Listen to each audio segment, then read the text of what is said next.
Hi, and welcome to another episode of Bespoke Architects Daily Pinup. I'm Nicole Walters, Director of Bespoke Architects, and I'm about to show you what inspiring architectural images made our Pinterest boards today. There was some beautiful joinery that we saw today, some beautiful level of detailing around that. So that's probably the focus of today's pin. So let's get started. This particular apartment was exquisitely detailed in terms of its joinery. We can see here the first one is some storage in a living space. We can see that the walls got some depth to it around that window, the window sitting out further, creating this little window seat. And then we have these asymmetrical, I'm assuming concealed storage and open storage either side of that window. Just a really beautiful piece, and we can see that that timber window seat piece runs all the way through, creating that beautiful line between the seat itself and then the storage above. So that was really lovely. I also liked the light fitting and the way that the contemporary light fittings hanging out of the traditional ceiling rows. We can see that they've got traditional cornicing in that space as well. And then they've elected to hang the pendant light above the table, which is off center to both the ceiling rows, and therefore we can assume the room. And then we see this beautiful timber paneling. So there's a continuity around this particular apartment with that joinery selection and the material palette. So what we see here as an inlay in that bookcase, we now see as flat paneling all in this room. And then we see it carry through, this is that same dining room table, into that kitchen space with some wall cupboards in there. We can even see it on the bulkhead for that, below that cornice. And then we can see their choice of door furniture there. And then they've done that inlay of beautiful marble. It's just a stunning display piece, which carries then through to the bathroom. So we've got a giant shower.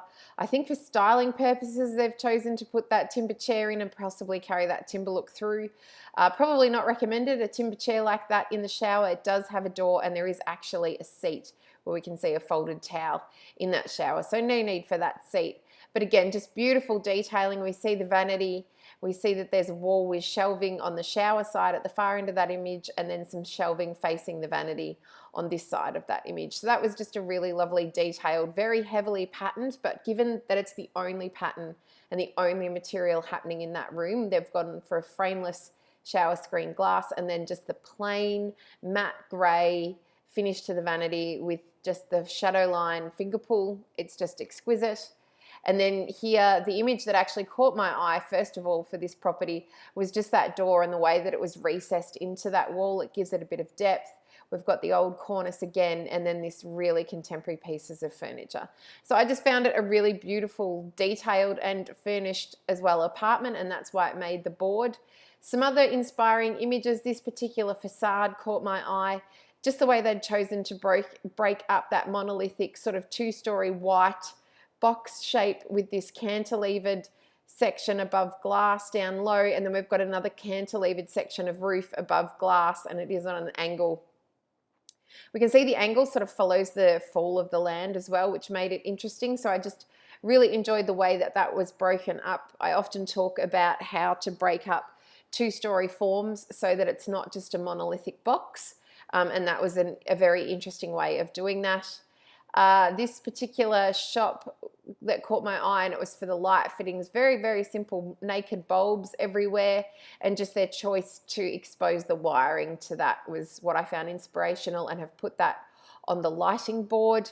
The shell house caught my eye for its curved shape, and again, sort of this cantilevered section of curved roof, and then the recessed pieces of glass in there. It was really lovely.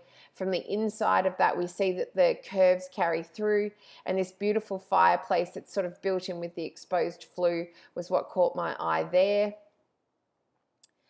This apartment, again, it was around the kitchen. We've got black has been very on trend for kitchens, as we were discussing in yesterday's episode.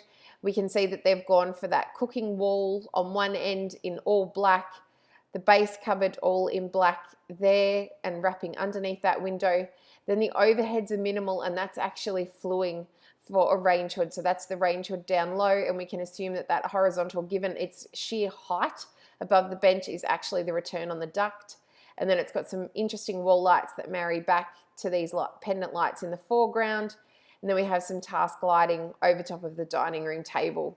So it's a simple sort of U-shaped kitchen with one wall being all full height storage, which I really like, and then this L-shaped bench, and then the dining room table parked in quite close to it, which I think is lovely.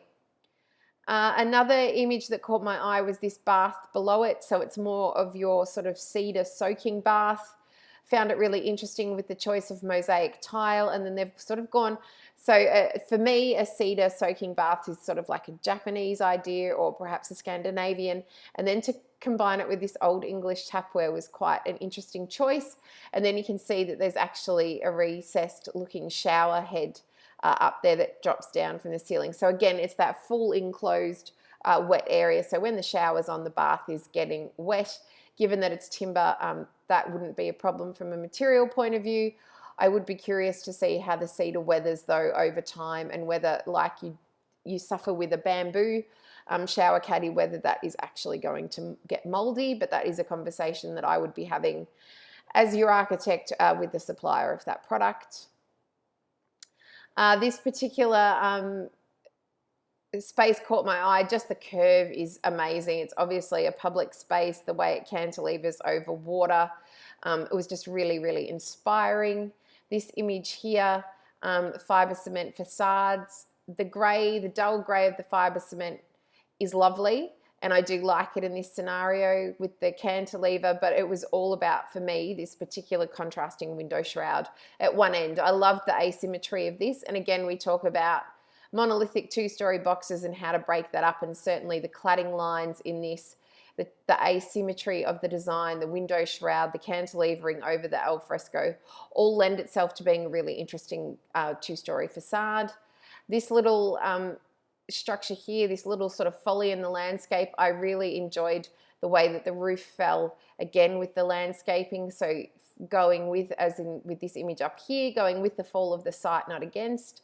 And then this is an interior of that little folly, and we can actually see it's got a small kitchen, a small bathroom. That is where that soaking tub is from, that particular bathroom in here. We can just catch the end of the tub there, and that's the shower there. And then we go up to the sleeping spaces above. So it is, while it is compact, it's very well designed and very efficient.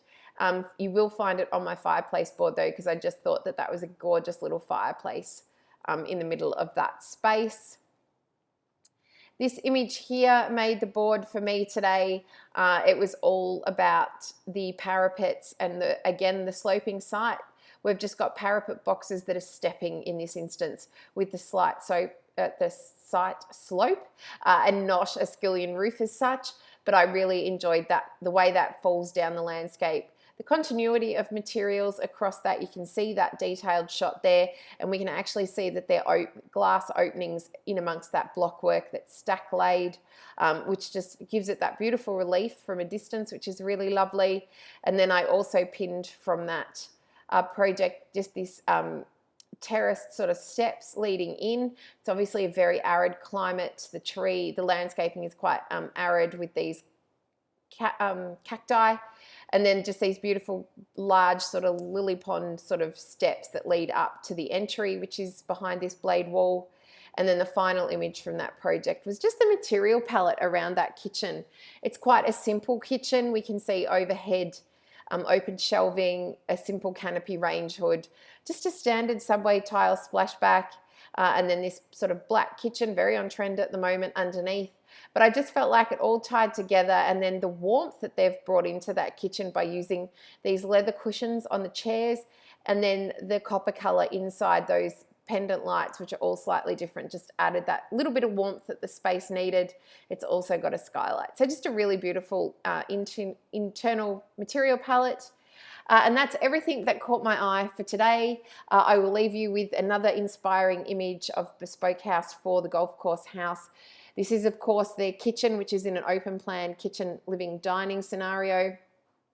We can see there are touches of black in this kitchen, but it's not a predominantly black kitchen. It is, in fact, all laminate, and it's a mix of matte black, pale blue, and then the plywood look. It's got the open shelving as well, and that's to display client treasures as opposed to storage. And then down the far end where we can't see is actually the fridge and the pantry storage. So it's a well-designed kitchen. It's got a beautiful play of material and colour and some beautiful natural light. Certainly inspiring, and I hope you take a moment to look at the rest of the images online. Until tomorrow, take care. Bye.